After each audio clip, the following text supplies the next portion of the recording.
Sometimes the most extraordinary stories begin with the most ordinary people. Picture this: a maintenance worker fixing pipes in the bowels of a space station, grease under his fingernails, coffee growing cold in a dented mug, completely unaware that in just a few hours, his simple life would collide with galactic politics, ancient promises, and a choice that would define not just his future, but the fate of an entire civilization. Before we jump back in, tell us where you're tuning in from, and if this story touches you, make sure you're subscribed, because tomorrow, I've saved something extra special for you. What happens when a man who fixes broken things for a living discovers that some things that appear broken are actually being destroyed on purpose? What happens when kindness becomes rebellion and protection becomes an act of war against forces that span star systems? Marcus Thompson had been working maintenance on orbital station Harmony for 3 years, 2 months and 16 days, not that anyone was counting except him. The massive diplomatic station hung in the void between star systems like a steel flower, its rotating rings catching starlight from distant suns as it facilitated trade agreements, peace treaties, and the endless dance of interspecies politics that kept the galaxy from tearing itself apart. Mac, as everyone called him, preferred the lower levels where the real work happened. While ambassadors and delegates argued about territorial rights and resource allocation in the pristine conference rooms above, he crawled through access tunnels, calibrated atmospheric processors, and kept the life support systems humming. It was honest work, the kind that left you tired at the end of the day, but satisfied that something important had been accomplished. The morning shift started like any other. Mac grabbed his toolkit from Maintenance Level C, checked the daily repair roster, and headed toward Docking Bay 12, where a coolant leak had been reported. The bay was one of the larger ones, designed to accommodate the massive ships that belonged to major civilizations. Today it was scheduled to receive a delegation from Celesta Prime, one of the crystal worlds in the Outer Rim territories. Mac had heard stories about the Celestians. They were an ancient race, older than humans by millennia, who had built their civilization around massive crystal formations that could store and manipulate energy in ways that defied human understanding. Their technology was beautiful and mysterious, their cities carved from living stone that glowed with inner light. But lately, word around the station was that their home world was dying, the great crystals slowly losing their power for reasons no one could explain. He found the coolant leak easily enough, a hairline crack in one of the primary feed lines that had been slowly dripping fluorescent blue fluid onto the deck plating. Mac set up his equipment and began the careful process of depressurizing the line. The work required concentration, but his hands moved with practiced efficiency while his mind wandered to the conversation he'd overheard in the commissary that morning. Jake Morrison, his best friend and head of station security, had mentioned something about unusual security protocols being put in place for the Celestian delegation. Not just the standard diplomatic protection, but something more intensive. Jake had seemed troubled by it, though he hadn't said why. Mac trusted Jake's instincts. In their years serving together in the engineering corps before coming to Harmony Station, Jake had developed a sixth sense for when situations were more complicated than they appeared on the surface. The repair took most of the morning, and Mac was just finishing the pressure tests when the first ship arrived. He looked up from his diagnostic tablet to see a vessel unlike anything he'd encountered before. The Celestian ship seemed to be carved from a single massive gemstone, its faceted surface refracting the artificial light of the docking bay into rainbow patterns that danced across the walls. There was no visible propulsion system, no obvious weapons arrays, just smooth crystal planes that somehow managed to look both ancient and impossibly advanced. Mac gathered his tools and stepped back as the docking procedures began. The ship settled onto the bay floor with perfect silence, and for a moment, nothing happened. Then a section of the crystal hull simply dissolved, revealing an opening that glowed with soft blue light. The first figure to emerge was tall and graceful, wearing robes that seemed to be woven from threads of light itself. Behind the figure came others, all moving with the same ethereal quality that made them seem more like living art than flesh and blood beings. But it was the last figure to emerge that made Mac stop in his tracks. She was younger than the others, and while she wore the same flowing robes, there was something different about her posture, something in the way she held herself that spoke of reluctance rather than dignity. Her skin had a translucent quality that revealed veins of light running just beneath the surface, and her eyes held a luminescence that seemed to pulse with emotion. Even from across the bay, Mac could sense a sadness that seemed too deep for someone who appeared so young. Captain Helena Cross arrived with the official welcoming committee, her crisp uniform and professional demeanor a stark contrast to the otherworldly beauty of the Celestian delegation. Mac knew he should leave, return to his duties, and let the diplomats handle whatever business had brought these visitors to Harmony Station. But something made him linger, some instinct that told him this was more than just another routine diplomatic meeting. As the formal greetings began, Mac noticed Jake positioned with the other security personnel around the perimeter of the bay. His friend's expression was carefully neutral, but Mac had known him long enough to recognize the subtle signs of tension in his posture. Whatever was about to happen here, Jake was expecting trouble. The young Celestian woman turned slightly, and for just a moment, her glowing eyes met Mac's across the bay. In that instant, he saw something that chilled him to the bone. It wasn't sadness he'd recognized in her expression. It was fear. The official reception proceeded with the careful choreography that marked all high-level diplomatic encounters on Harmony Station. Mac watched from the maintenance alcove where he'd positioned himself, ostensibly checking the environmental controls, but actually observing the interaction between Captain Cross and the Celestian delegation. The translator devices hummed softly, as languages older than human civilization were converted into standard galactic common, creating a subtle undercurrent of electronic whispers beneath the formal speeches. Elder Mira, who appeared to be the delegation's spokesperson, spoke in measured tones about the urgent need for resources and the gratitude of the Celestian people for this opportunity to negotiate. Her words were diplomatic and proper, but Mac noticed how her eyes never quite met Captain Cross's gaze, and how her hands remained clasped tightly together throughout the entire exchange. The other Celestians stood in perfect formation, their luminous faces betraying no emotion, but there was something rehearsed about their stillness that set Mac's teeth on edge.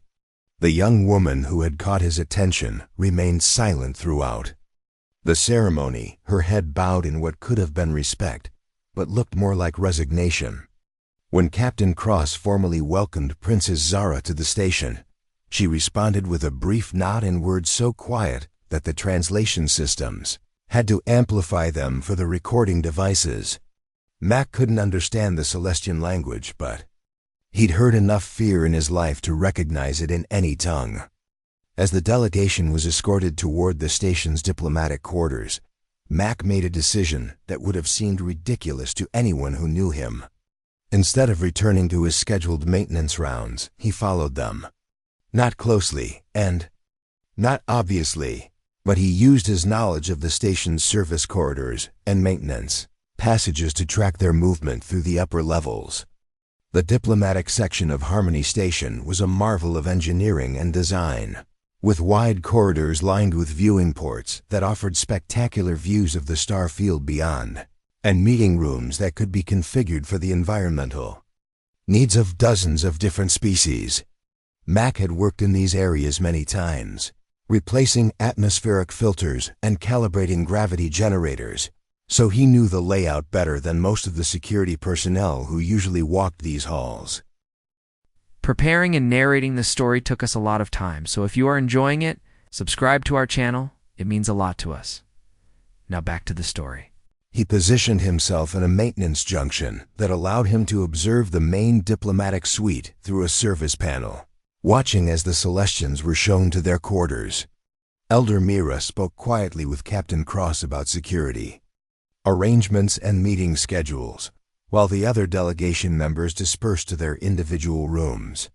Princess Zara was the last to enter her assigned quarters, and Mac noticed how she paused at the threshold, looking back down the corridor, as if memorizing the route.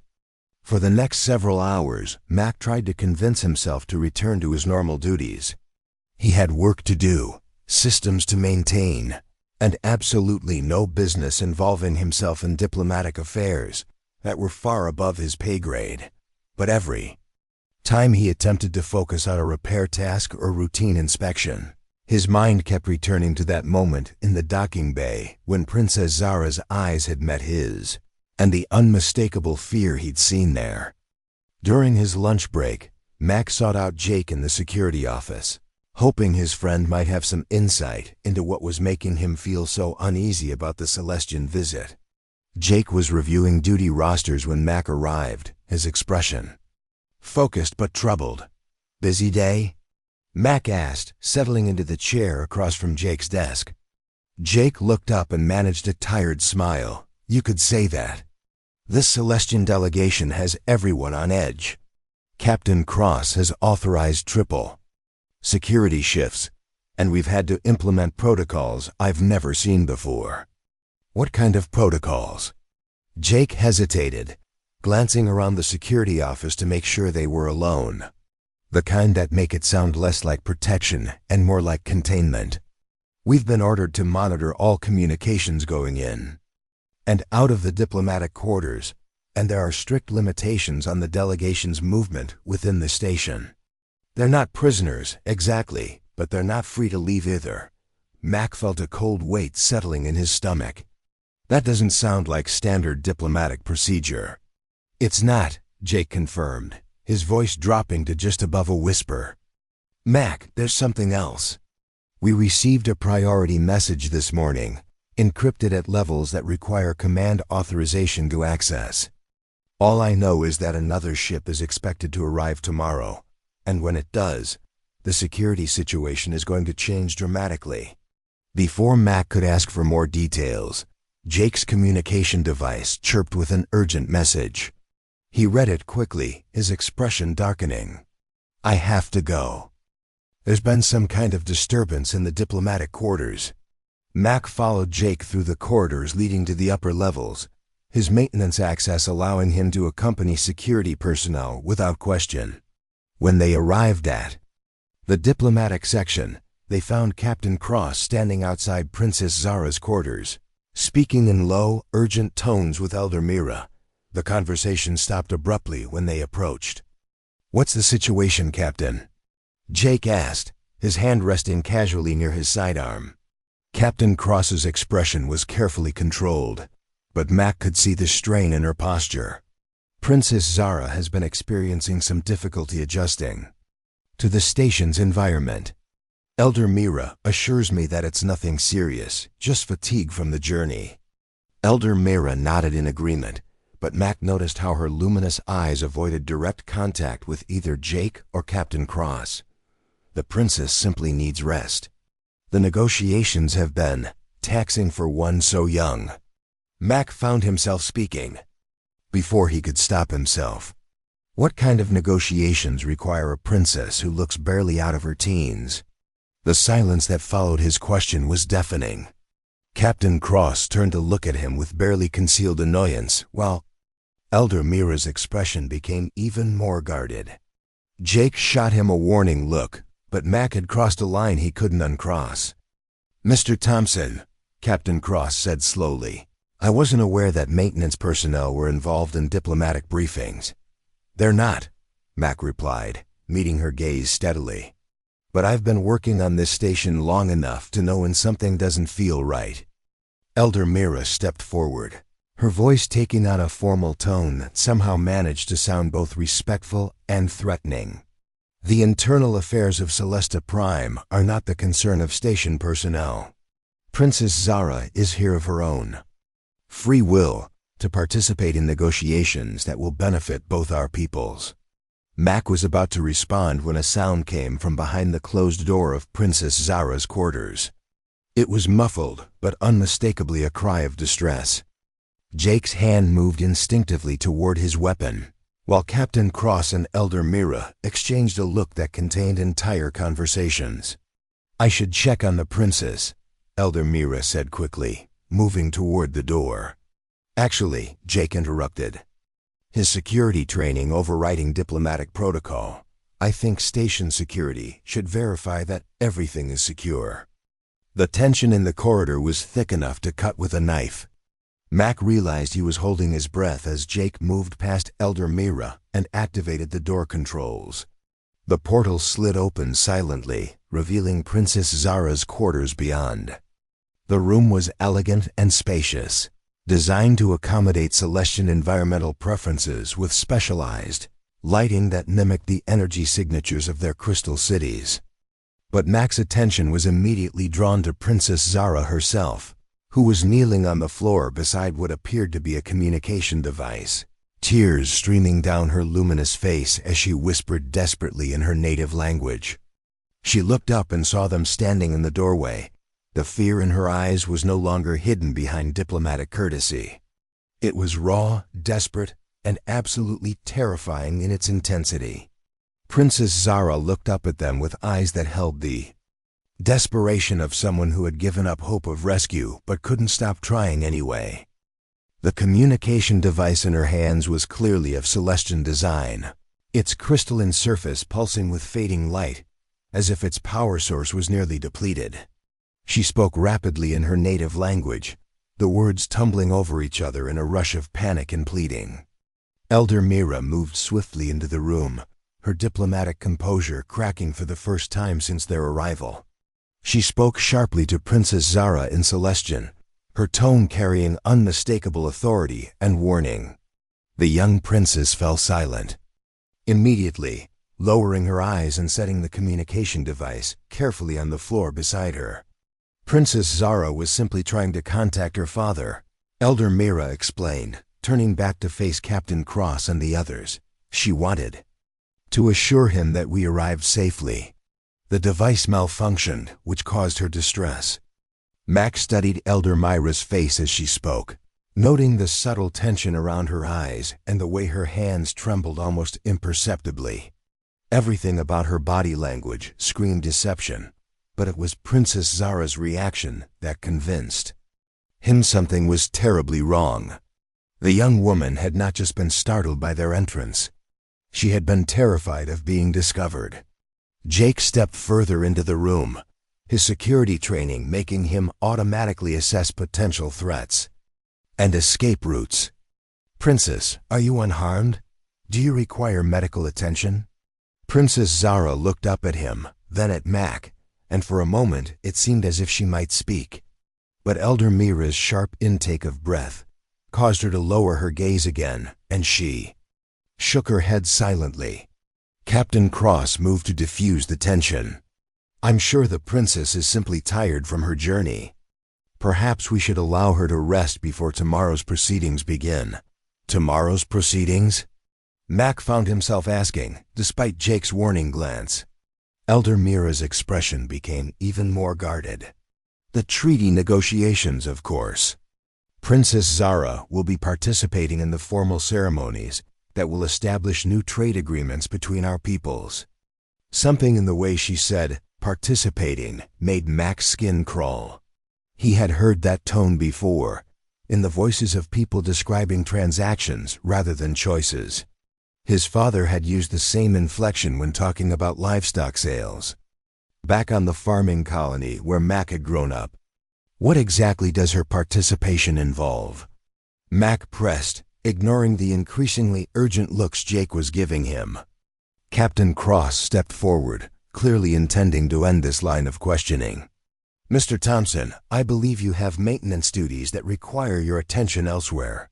But before Mac could respond, Princess Zara lifted her head and spoke, her voice barely above a whisper, but crystal clear in the silence of the room. "Please," she said in accented but perfect standard galactic common, "help me." The words hung in the air like an explosion waiting to happen. Elder Mira's face went pale, which was a remarkable achievement for someone whose skin naturally glowed with inner light. Captain Cross looked as if she had been struck by lightning, while Jake's hand moved instinctively to his sidearm. "Princess," Elder Mira said urgently in Celestian, but Zara shook her head and continued speaking in Common. "I am not here to negotiate trade agreements," she said, her luminous eyes fixed on Mac's face. "I am here to be given away like cargo to pay a debt my people cannot afford." Elder Mira moved toward her, speaking rapidly in their native language. But Princess Zara stood up and backed away, her voice growing stronger with each word. "My world is dying because the great crystals that sustain our civilization are failing. We discovered that a substance called dark matter crystal, found only in the obsidian sectors, can restore their power. But the warlord who controls those regions demands a price we never should have agreed to pay." "Princess, please," Elder Mira pleaded, switching to Common herself. "You don't understand the consequences of what you're saying." "I understand perfectly," Zara replied, tears streaming down her face but her voice steady now. "Warlord Krog of the Obsidian Sectors has agreed to provide the dark matter crystals my people need to survive. In exchange, I am to become his mate and bear his offspring, binding our civilizations together under his rule." Mac felt the blood drain from his face. "You're talking about an arranged marriage." "I'm talking about slavery," Zara corrected him. "Krog is not a being capable of marriage in any sense that civilized peoples would recognize. He is a creature of violence and conquest who collects rare specimens for his personal amusement. I will be kept alive only as long as I serve his purposes." Captain Cross had gone very still, her expression unreadable. "Elder Mira, is this true?" Elder Mira's shoulders sagged in defeat. "The survival of our entire species hangs in the balance. The crystals are failing faster than our scientists predicted. Without the dark matter crystals, Celesta Prime will be uninhabitable within 6 months. Billions of lives depend on this agreement." "So you're sacrificing one life to save billions," Jake said, his voice carefully neutral. "One life that volunteered," Elder Mira insisted, but her words sounded hollow even to her own ears. Princess Zara laughed, a sound devoid of any humor. "I volunteered the way a person volunteers to jump from a burning building. When the alternative is watching everyone you love die slowly, there's no real choice." Mac found himself stepping closer to Princess Zara, his maintenance workers, instincts recognizing a system under pressure that was about to fail catastrophically. "When is this supposed to happen?" "Warlord Krog's ship arrives tomorrow," Elder Mira said quietly. "The ceremony will take place immediately afterward. We cannot afford delays." "What kind of ship?" Jake asked, his security concerns now fully engaged. "A dreadnought-class battlecruiser," Elder Mira admitted. "Krog travels with a full complement of warriors. He does not trust easily, and he does not negotiate from positions of perceived weakness." Mac felt the pieces clicking together. In his mind, the unusual security protocols, the containment procedures, the encrypted communications. Harmony Station wasn't hosting a diplomatic negotiation. It was serving as a transfer point for a transaction that would destroy an innocent woman's life. He looked at Princess Zara, seeing not an alien princess, but a young woman trapped in an impossible situation by forces beyond her control. In her glowing eyes he saw the same desperation he had witnessed in refugee camps during the border conflicts, in the faces of colonists whose worlds had been strip-mined into uninhabitable wastelands, in anyone who had ever been caught between survival and principles. "There has to be another way," Mac said, the words coming out before he had consciously decided to speak them. Captain Cross turned to him with a look that could have melted hull plating. "Mr. Thompson, you are way out of line here. This is a matter of interstellar politics that affects the survival of entire civilizations. It is not something that can be solved by maintenance personnel. Maybe not, Mac replied, meeting her gaze steadily. But it's also not something that should be solved by sacrificing innocent people to monsters. Elder Mira stepped forward, her voice taking on a pleading tone. You don't understand the complexity of the situation. Krog has the only known source of dark matter crystals in this sector. He has refused every other form of payment or negotiation. This arrangement is the only option that guarantees our people's survival. Your people's survival, Max said slowly, but not hers. Princess Zara looked at him with something that might have been hope beginning to kindle in her luminous eyes. You would help me, even though you don't know me? Even though it could mean war between civilizations? Mac thought about the question for exactly 3 seconds before answering. Yes. The silence that followed Mac's declaration stretched for what felt like an eternity. Captain Cross studied him with the calculating gaze of someone reassessing a situation that had just become infinitely more complicated. Jake looked like he was fighting an internal war between his duty as security chief and his loyalty to his friend. Elder Mira appeared to be weighing the potential consequences of this unexpected development, while Princess Zara watched Mac with an expression that mixed gratitude with fear for what his offer might cost him. Captain Cross broke the silence. First, Mr. Thompson, I think you need to understand exactly what you're suggesting. Warlord Krog commands a fleet that could reduce this station to scrap metal in minutes. He has political and military alliances that stretch across half the Krufta galaxy. If this arrangement is disrupted, the consequences won't be limited to one person or even one species. Mac nodded slowly, acknowledging the magnitude of what he was proposing without backing down. I understand that, Captain. But I also understand that sometimes the right thing to do is also the hardest thing to do. Elder Mira stepped closer, her luminous features showing a mixture of desperation and hope. Young human, your compassion honors you, but you cannot comprehend the forces at work here. Warlord Krog has been planning this arrangement for months.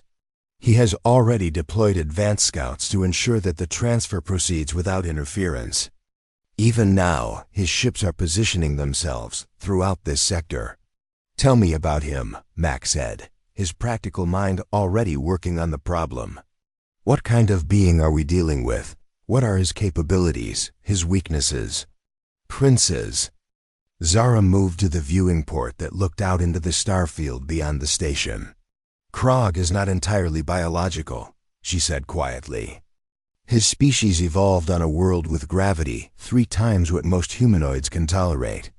Over centuries of warfare and conquest, he has replaced much of his original body with cybernetic enhancements designed for combat and intimidation. She turned back to face them, her expression haunted. He stands nearly 3 meters tall, with armor grafted directly to his skeletal structure. His left arm was replaced with a plasma cannon after a battle with rebels in the outer territories. He can survive in vacuum for extended periods, and his reflexes are enhanced to the point where he can track multiple fast-moving targets simultaneously. Jake had been listening with the focused attention of someone making tactical assessments. What about his psychological profile? Does he have any exploitable behavioral patterns? Elder Mira answered this time, her voice heavy with resigned knowledge. Krog values strength above all else. He respects only those who can match him in combat or provide him with strategic advantages. He views compassion as weakness and mercy as stupidity. The only reason he agreed to this arrangement, rather than simply taking what he wanted by force, is that he finds the idea of a willing sacrifice more entertaining than conquest. Mac felt a chill run down his spine. Willing sacrifice? Princess Zara's glow dimmed noticeably. The ceremony tomorrow is designed to demonstrate my voluntary submission to his authority. In front of representatives from both our civilizations, I must formally renounce my royal title and accept binding as his property. The ritual includes specific elements that Krog insisted upon, designed to humiliate as much as to formalize the transfer. That's barbaric, Mac said, anger heating his voice. That's survival, Elder Mira replied sadly. Our people have endured this arrangement because the alternative is extinction. Captain Cross had been silent during this exchange, but now she stepped forward with the authority of her position. Even if we wanted to help Princess Zara, which would be a violation of our neutral status, where exactly would we take her? Krog's influence extends throughout the inhabited sectors. There's nowhere in known space where she would be safe from his reach. Mac had been thinking about this problem while they talked, his engineer's mind automatically seeking solutions to what seemed like an impossible situation. What if we didn't stay in known space? Jake looked at him sharply. Mac, what are you thinking? The maintenance schedules I've been working with include supply runs to research stations in the unexplored regions beyond the galactic rim. There are scientific outposts studying dark matter phenomena, places so remote that they're barely on the official star charts. Elder Mira shook her head. Those stations have no resources to support refugees, and certainly no defenses against military pursuit. They don't need defenses, Mac replied, his excitement growing as the plan took shape. They need to be invisible. Some of those research stations are specifically designed to avoid detection while they study unstable stellar phenomena. If Krog can't find us, he can't take her back. Princess Zara moved away from the viewing port, hope beginning to show in her luminous features. But what about my people? Without the dark matter crystals, our world will still die. Mac looked directly at her. What if I told you that some of those research stations I mentioned are specifically studying dark matter extraction and synthesis? What if there was another source for the crystals your world needs? The room erupted in voices as everyone spoke at once. Elder Mira demanded to know how Mac could possibly have access to such information. Captain Cross warned about the legal and political implications of unauthorized station access. Jake questioned the logistics of moving people secretly off a heavily monitored diplomatic facility. But Princess Zara's voice cut through the chaos. Stop! The single word carried such authority that everyone fell silent immediately. Tell me about these research stations. Tell me exactly what you know. Mac took a deep breath, knowing that what he was about to reveal would change everything. 3 months ago, I was assigned to calibrate communication arrays for a supply run to Deep Space Research Station Omega-7. The station is studying artificial dark matter generation using quantum crystallization techniques. Their preliminary reports indicated successful synthesis of small quantities of stable dark matter crystals.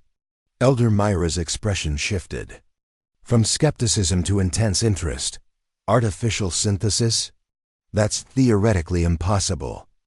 Dark matter crystals form only under extremely specific gravitational and temporal conditions. That's what everyone thought, Mac replied. But Dr. Sarah Chun's team has been working with experimental technology that creates localized gravitational anomalies. Their research is classified at the highest levels because successful dark matter synthesis would revolutionize energy production throughout the galaxy. Captain Cross stepped forward, her expression grave. Mr. Thompson, how do you? No classified research details? Mac met her gaze steadily. Because part of my job involves maintaining the communication systems that carry encrypted research data.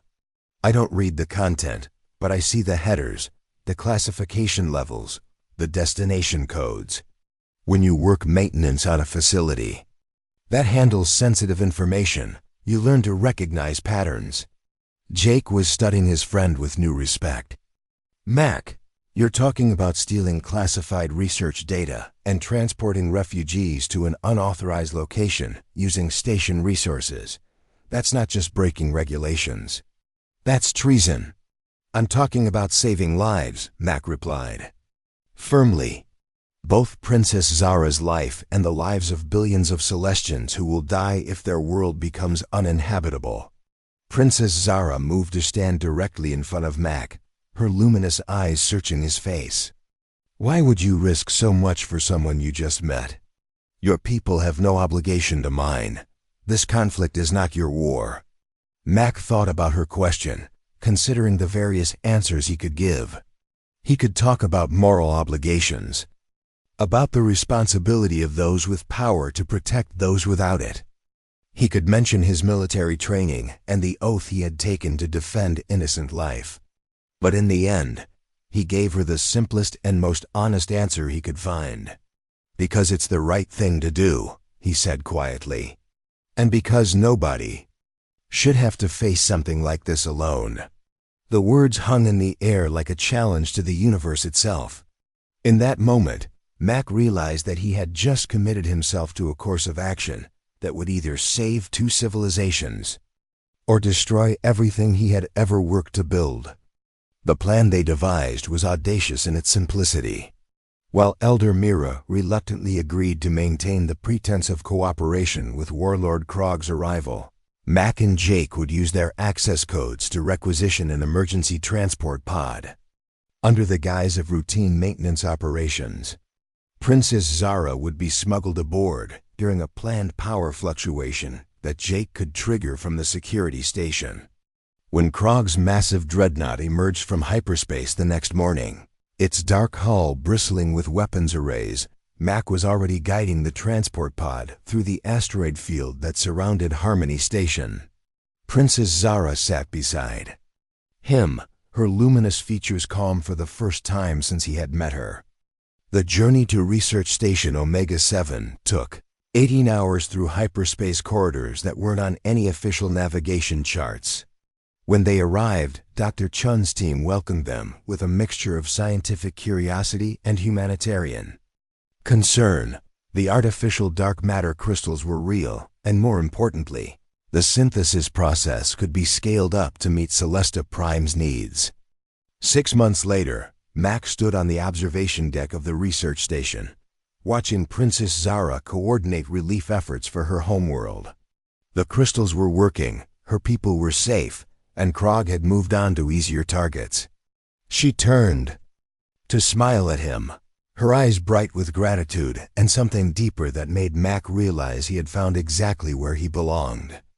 The universe was vast and full of challenges, but sometimes the most extraordinary adventures began with a simple decision to help someone in need. Up next, you've got 2 more standout stories right on your screen. If this one hit the mark, you won't want to pass these up. Just click and check them out.